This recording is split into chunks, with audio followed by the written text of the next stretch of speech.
The Purple Revolution. I'm not joining, and let me show you why. We're going to break this down a little bit. We're going to get into it, and I'm going to show you the leader of the Purple Revolution and what he has to say and why he's sorry that he voted for Trump. But you're going to have to hang around, because then I'm going to show you something else. Is that I apologize from the bottom of my heart for voting for Trump, for voting for everything that ended up happening. That was a pretty good apology.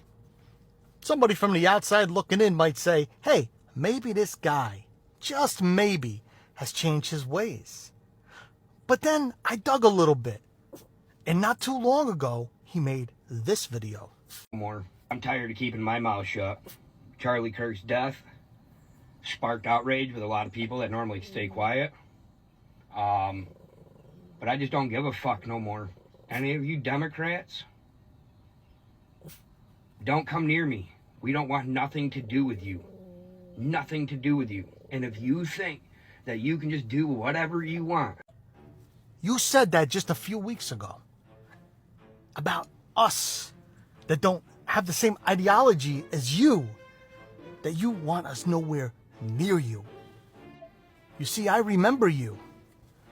I remember you from just a few years back, holding those bonfires on Telegram, and you used the same thing.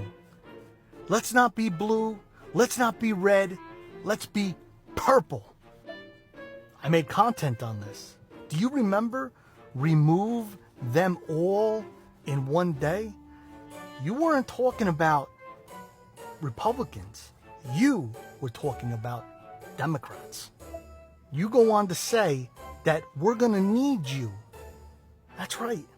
We're going to need you because you have the tools and the nuts and bolts that we are going to need in this so-called revolution. Don't you worry about us. We're good. We don't need your Trojan horse. We know who you are. We know. We remember Telegram. We remember your bonfires. We remember when you guys said remove them all in one day in code. I made content on that. I know who you are, and you ain't fooling nobody. Just to let you know, we don't need you. We have people like me out there. We have veterans that don't have the same ideology as you, that also have those tools and nuts and bolts. We don't need you. Let me rephrase that. We don't want you. Tell me what you guys think in the comments. And if you haven't followed me yet, please do. Have a day!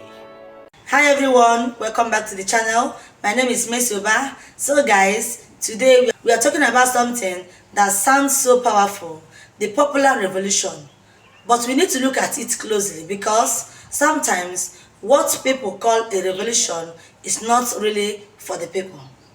When you hear popular revolution, it sounds like a movement for freedom, right? For justice, for equalities. But let's be honest, in many cases, these so-called popular revolutions are controlled by elites, political parties, or military leaders who only use the people's anger to grab power. They say it's for the people, but the people stay poor. The rich and powerful just change faces. Old leaders go, and the new ones come, but the system stay in the same. Workers still struggle, farmers still can't afford basic tools, and young people can't find jobs. Fuck the Purple Revolution. I'm gonna say it again. Fuck the Purple Revolution. The only reason y'all trying to join across aisles now is because the shit that is happening to y'all never thought it could happen. Because I'm white.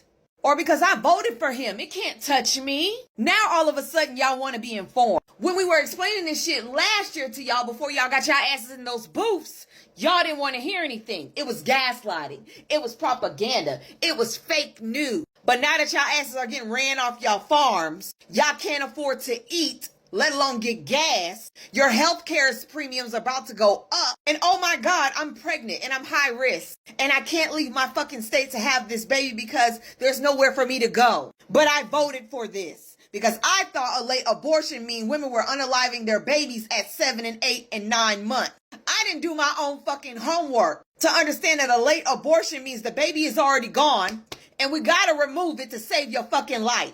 The only reason y'all want to join across the aisle is because y'all fucked up. Y'all thought it would only happen to minorities and black people and the LGBTQIA plus community. Hell, and some of y'all are part of those communities and now realizing that y'all fucked up. Fuck the purple revolution. You know when I will join hands with y'all hoes? Is if y'all fucking do right during midterms. I'm going to show you in a minute and a half why I have a hard time trusting this purple revolution. If you're a leftist, I have a strong fucking message for you. Not that, that's fine. Stick with me though. Hi, I'm Hunter Howell and I want to be your friend. And yes, I know who Hunter is. I watched a lot of his streams over the last year, before the election when he was really rooting hard for our current president. Now just because I lean right on some issues, we all can agree that our government is occupied by Israel, by AIPAC, by Netanyahu, by the IDF. Yes, we can agree to that, and I think there were plenty of people talking about this even before the election. And it's time for a change. And in order to make that change, we need what's called a purple revolution. We're almost there. Hold on, you'll see. We can go back to disagreements later. What kind of differences, Hunter? What kind of differences are we talking about? Petty differences aside. And there it is. Petty differences. Now, when you say petty differences, what differences are you talking about exactly? Some formal policy in regards to domestic issues. Now, he didn't clarify which domestic issues he was talking about, but let's talk about a few domestic issues that we will simply not be able to disagree on and everything just be okay. Now, Hunter, I'm going to assume that you and me are alike in the fact that we are both white, straight males. But here's a few things. The LGBTQIA plus community deserves to be free and happy to love who they love, be who they are, and this includes gay people, trans people, the whole 9 yards. Women deserve to be free to make their own healthcare decisions and decisions about their body without input from you and me. People that are a different skin tone than us, they deserve to be treated with respect and have all the same freedoms that we have. Undocumented immigrants deserve to be treated with respect, given due process, and treated like they matter, like they're actual human beings. I could go on and on and on, but if those are what you call petty differences, those are not petty differences. Those are human rights. Those are morals that I can never compromise on. And this, and the way that that video and the way that he framed that, is why right now at this point I don't trust this purple revolution. I would say sorry, not sorry, but respectfully, it's just not sorry because there's no compromise on human rights. And unless that's part of the revolution and part of this conversation, then there's really nothing we have to talk about. Well.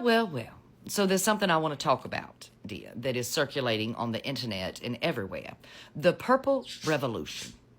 I was tagged in a whole lot of videos of the last 2 days about the purple revolution, dear. Now, if you don't know what I'm talking about, let's backtrack just a bit. We all know that the Red Hat crew is in their finding out stage from fucking around and trying to play with the orange clown. And there's some in the Red Hat crew that have put down their red hat today, set them ablaze in a big, big way, and they want to come over here and play with us, dear. And some of you seem to think that's where we are in this revolution. And I'm here to tell you today, oh no. No, baby, it is not time to let them back in just because they are starting to feel a bit uncomfortable, friend. You see, the flames of fascism are heating up, but they have yet to be burnt. And if they are not burned, they will not learn. It is not time for them to come this way and join arms with us today. That is not the play, and I can prove it to you right here. Do you remember the last time the orange man was up there in White House land? Yes, indeed. By 2019, the end of such, some of the Red Hat crew were disillusioned with the orange dude. By 2020, they no longer wanted to bend for their orange friend. By 2021, they had joined us in winning back our democracy.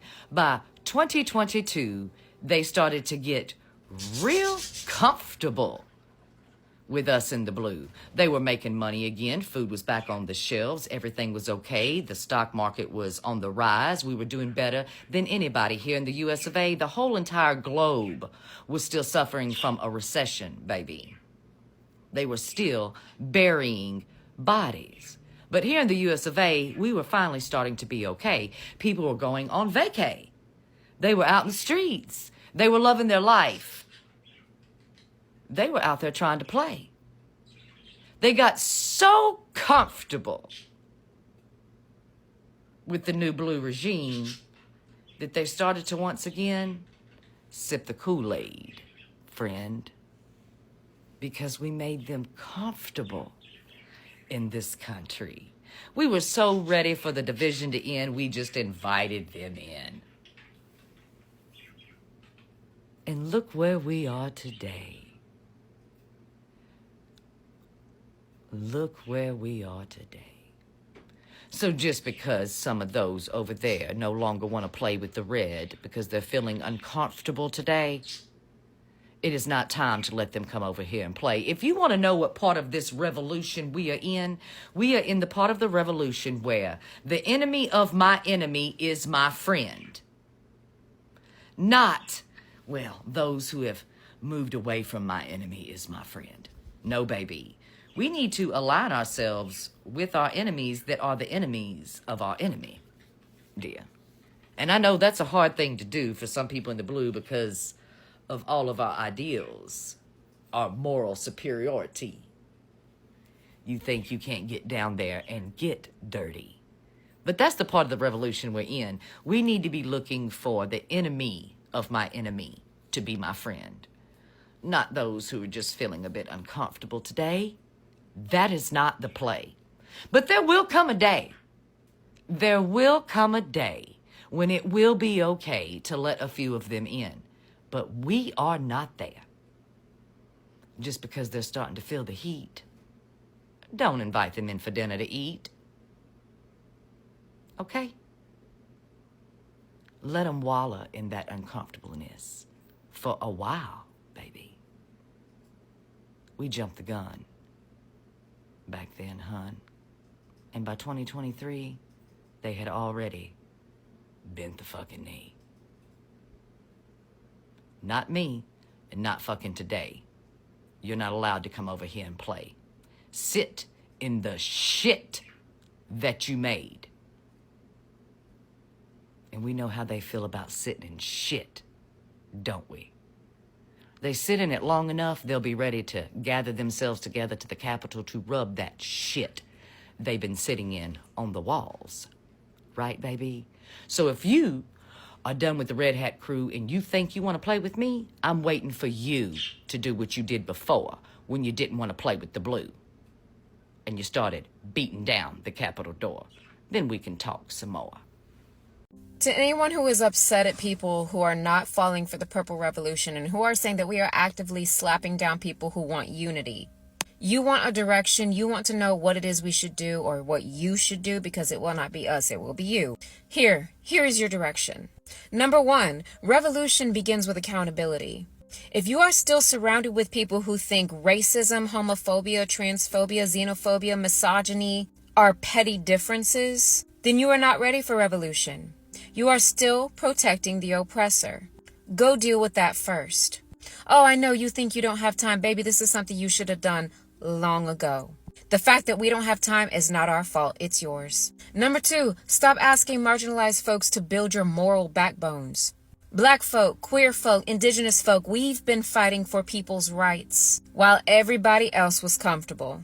If you want real change, start organizing your people who have been complicit. Talk to them, not us, because they'll hear you before they listen to us, obviously. Number 3, put your body where your outrage is. We have marched, voted, bled, and built movements. And if y'all feel like the system is collapsing, good. Now use that anger to shut down your own privilege pipelines.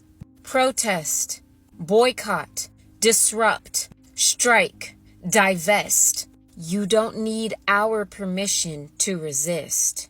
The only ones wasting time are you. Number 4, follow the leadership of people already in the fight. Don't try to reinvent the wheel because y'all just got mad last week. There are movements, organizers, framework built by people who have been fighting, who have been resisting the empire before you even noticed it was burning. Learn from them, but do not try to lead them. Number 5, pick a side and stay there. Because if your revolution still leaves room for white supremacy, Christian nationalism, racism, and patriarchy, then it's not a revolution. It's a remix of the same oppression. You want to fight a revolution, baby, that's fine. But do not expect to lead the people that you've ignored while we've been fighting this fight. Y'all don't need us to tell y'all how to rebel. Y'all already showed us on January 6th that y'all know how to tear down a system when you really want to. So go do that. But this time, aim it at the actual oppressors, not us. Class dismissed. So Mr. Purple Revolution, fresh out of MAGA, not MAGA, but still MAGA himself, got on the internet to say that he doesn't want to talk about policy because policy is divisive, while wearing a 1776 emblem on his chest. Yeah, let's talk about that for a second. Because this here is exactly why we don't trust you, sir. The year 1776 is literally the birth year of America's policy. 1776 was not the year of freedom for all. It was freedom specifically for white men, land-owning white men. That year marks when a handful of elite men got together and decided to write policy that would dictate who gets to be human, who gets to vote, who gets to own land, and who gets to be owned as land, as property. Oh, that wasn't just a so-called revolution. That was a business plan. Oh, and the Constitution? Policy. The Declaration of Independence? Policy. The system that said all men are created equal while simultaneously enslaving black people and erasing entire indigenous nations? That's policy in action. Babe, 1776 was the blueprint for every law that came after. Every Jim Crow, every red line, every prison pipeline. That year marked the birth of the idea that freedom is negotiable and that equity can be delayed, which is exactly what y'all are trying to tell us that we need to do for this unity purple revolution to work. So of course you would have that emblem on your shirt. So when you say policy is divisive, I need you to understand that 1776 was the division. It's literally the founding policy that split humans into categories by worth. So that shirt you're wearing is not about patriotism, it's about preservation of power. And that is why we don't trust you when you say unity. Because the kind of unity y'all are talking about is the kind that keeps us silent while it makes the rest of y'all comfortable. So let's keep it 100. You're not mad about division. You're mad that you're actually feeling the consequences of the policy that you've been voting to be enacted against the rest of us. The policies that you didn't think were going to touch you or negatively impact you. It wasn't divisive when it was working in your favor, but now that we are calling attention to how it's negatively impacting us, now you want to say it's divisive. Baby, policy is the very thing that y'all have been voting for that has been negatively impacting us for decades. And let's be 100% real. Y'all only want to change the part that are negatively affecting you. You don't care to hear about the other parts. You don't care to change the other parts that are impacting us, that we've been yelling and screaming about. And at this point, we're not talking about parties anymore. It's not red, blue. And let's be honest, we're not even talking about parties anymore. Red and blue, those are just polite cover names for anti-human and pro-human. And being pro-human is non-negotiable. It's that simple. The problem is that y'all cannot stop imposing y'all's beliefs and y'all's views onto everyone else by the votes that you cast that turn into policy that are then weaponized and used to govern our bodies, our rights, our freedoms, our wombs, our wallets, our food, our children, our identities, our existence. Yeah, policy is divisive because y'all weaponize it to use it against people who don't believe what you believe. But see, divisiveness was never a problem when y'all were on the winning team. But now that we're forcing y'all to look in the mirror, all of a sudden it's divisive. When it's a woman's right to choose, it's divisive. When it's black people wanting equity, it's divisive. When it's queer folk demanding the safety to exist, it's divisive. See, but when it came to banning books, bombing communities, writing laws that govern our bodies, suddenly we don't hear anything about it being divisive. Baby, that's not unity. And I'm so sorry, but the policy is the battleground whether y'all like it or not. And I'm going to tell you right now, the problem is also the people who write the hateful policy, the people who vote for the hateful policy, and the people who act like they want peace when that same policy negatively affects them. But we're supposed to trust y'all? I got a message for the people who are part of what they are calling the Purple Revolution. People who voted for Donald Trump and now recognize that they were wrong, and they're admitting it and saying that they're part of this Purple Revolution, going away from Donald Trump. Thank you. And now here's what I'd like to say to you. You don't need to tell us that.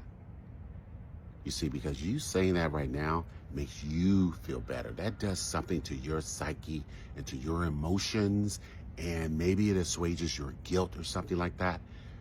Tell that to your therapist. And then you know who you tell it to next? It's not us. You tell it to your circle of influence, your family, your friends, your community, your coworkers, your neighbors, right? Your kids, your daddies, your cousins, your uncles. You tell it to them because they put them in office, just like you did. And so we don't need to hear that. Thank you. Thank you. Now in this party, we listen, we try to listen to everybody. Everybody has some say-so. You know what? We have the full range of Democrats, from conservative to centrist to left to far left, and a few points in between, and we can float between those spectrums in the Democratic Party, right? That's perfectly normal. We are often not, mostly, a single issue voter. And we vote pragmatically. We vote for harm reduction. We vote to help other people. We don't always vote only to help ourselves. We vote to help other people. You can learn that. But you know how you learn that? You come in the meeting room, you grab your cup of punch, you get a slice of cake, you sit down and shut up and listen. That's what you do. That's what you do. So now, go out in the world, right? Go out and convert other people. Like, your job isn't to preach to us, the choir. Because you know why? For all the reasons. But the other reason, we're in the thick of the mess you helped create right now.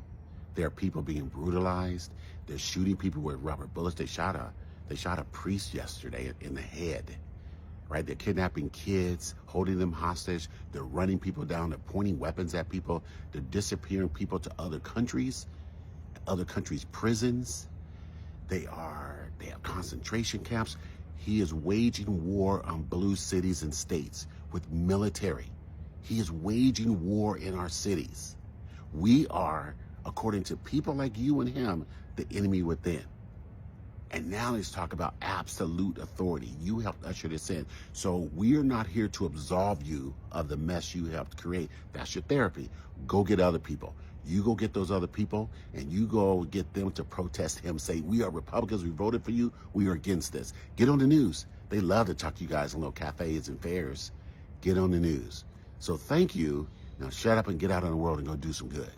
Y'all heard about the Purple Revolution? I've been on a tirade all day today, and I heard there was a Purple Revolution, a group of MAGA people who have begun to see the light and see that MAGA way is not the way. They begin to burn their red hats, and they have some grand idea that they would just come back over here and join forces with us and declare and form a peaceful revolution. Get how racist and hateful you were?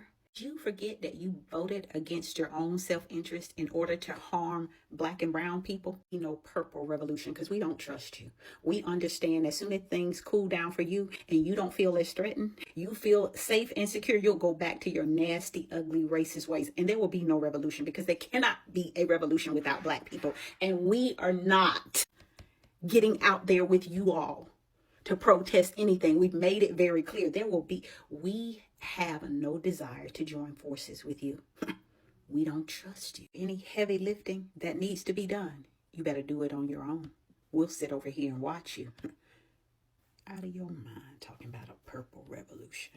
Ladies and gentlemen, this is a screen. It is attached to a phone, an Android, an iPhone, Galaxy, whatever. It's attached to a computer screen, laptop, desktop, what have you. Now on this screen, people come to say things. Some things they say will infuriate the fuck out of you.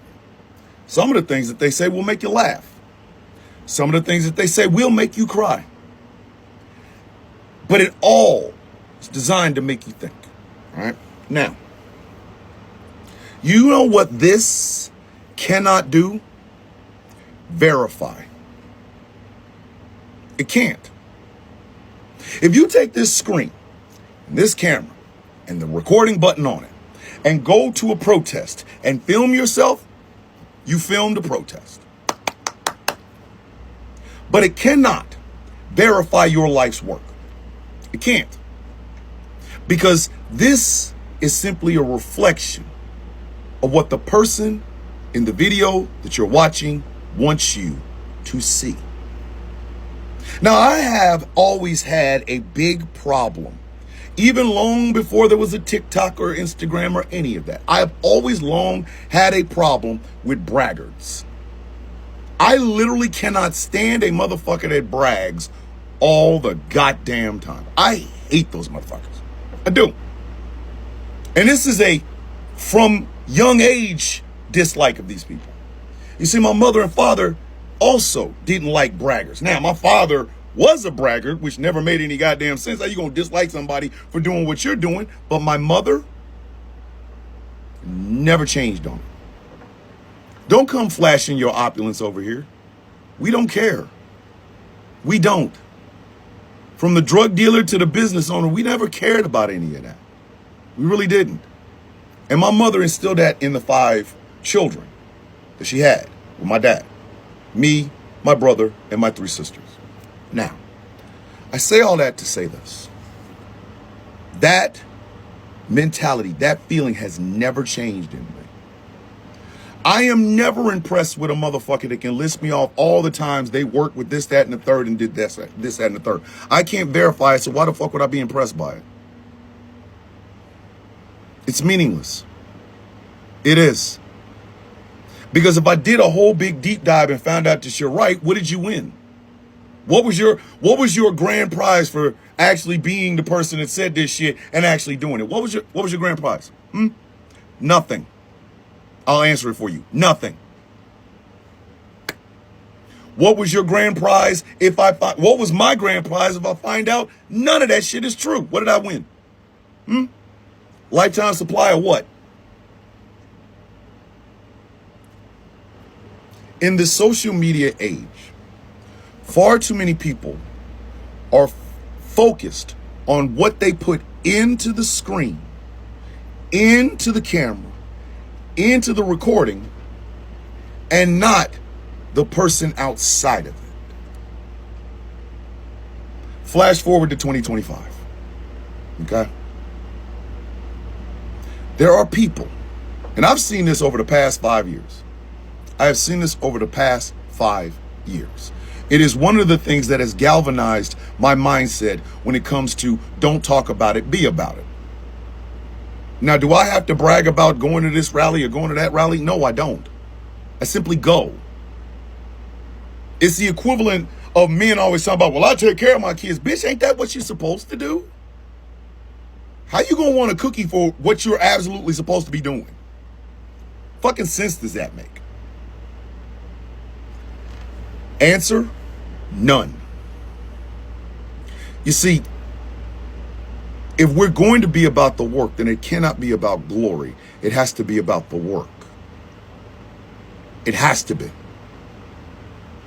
It has to be about the lives touched and the lives changed, for the better or for the worse.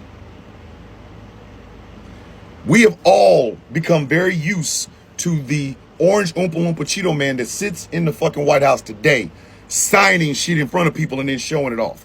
That is what a lot of people on social media do. And then they try to chastise other people for the work they're doing. Fuck you. Why? Why? You can do that work in this camera, but all you're doing is showing off. Y'all remember how mad people were getting when folks would go up to homeless people with a camera and give them money and then film their reaction? Remember how pissed off people were about that shit? Remember why they were pissed off? Because you don't need to show off. Just give the money. If that's what you're doing, give the money. If you're giving them assistance, if you're helping in their communities, that's it. That's all. The end. Nothing else. You don't have to do anything else. But in this, let me show you who I want you to see a mindset that is fueled by social media. That's all you do now. That is the life goal. That is it. You come, you brag. Look at what I did. Look at what I did. No conversation with the lives you supposedly touched. No conversation with the people whose lives you changed. None of that. It's just you talking about what you did. And then trying to stand in moral judgment of someone else. See, deep down, every American, I won't even say American, every person in the world with the power to do something always wants to stand on top of a mountain to point down at people who didn't. That has to change. That has to change. In the entire time I've ever given a homeless person money, I've never filmed it. Not one time. I give money and I say, hey, go get something to eat. Make sure you eat today. Make sure you eat today. Make sure you get some water. I get the God bless you. So I say, all right, brother, God bless you. And then I keep it moving. I don't need to film it. I just need to know that he knows that I cared. That's all I need to know. And to pile that up so you guys can see it as my background doesn't make any fucking sense. If you outside, then be outside. Be outside. Stop trying to chastise people for not being outside. Be your ass outside. Go, do the work. Do the work. Get the job done. Your personal glory will come from the lives that you change, not from fucking social media. Our actual mainstream media has taken up this shit. It's like Ouroboros. Y'all learned it from them. They learned it from you. Just do the fucking work. Stop looking for personal glory from a bunch of people on a screen in the comment sections. Stop looking for that. Stop going on lives bragging about your shit so you can get coins. Stop going on YouTube making YouTube videos so you can get super chats. Stop that shit. Just do the fucking work. And stop chastising other people for not doing it the way you do it. Stop. Just stop. It's unnecessary. Because you're standing above them wagging your finger isn't helping the people you're supposed to be helping. It's not giving them anything. Except more of you patting yourself on the motherfucking back and then trying to stand in moral judgment of other people. When I tell somebody I'm better than them, it's simply because they are literally against humanity. They're against intelligence. They're against diversity, things of that nature. So yeah, I'll tell them in a heartbeat I'm better than them. But I don't have to show off for the screen. I want to do it for the people. Whether it's using this platform to speak out for people, or being the sort of person that will go work at a soup kitchen, or donate to someone who needs. I don't need glory from you. I do not need glory from this camera. I don't need glory from the screen. I need to be able to see them have a better day than they did before I showed up. That's glory to me. That's it. It's humbling when you realize that this is a performance. Out there is real miracles. And here is the truth. A real revolution doesn't change flags or leaders. It changes who controls the economy. And it gives land to farmers, fair wages to workers, and education to the poor. It gives women and young people real power, not just slogans. But what happens most times? Politicians take advantage of people's pain. They talk about freedom and national pride, but once they get into power, they start living like the same rich people they criticized. They buy big cars, wear fancy clothes, and forget about the ones who died protesting for change. We have seen these stories again and again in Latin America, in Africa, and in Asia. The resolution begins with the people, but ends with few men at the top making deals with foreign companies, while the poor stay in the same place. So, if we really talk about a popular revolution, it must be more than just protest or flag. It must be a fight for equalities, for dignity, for shared wealth, because a revolution that doesn't feed the hungry, free the oppressed, or uplift the poor, that's not a revolution. That is just another change of rulers. Thanks for watching, and if you believe real change starts from the bottom, from the people, hit like button, share this video, and let's keep the conversation going.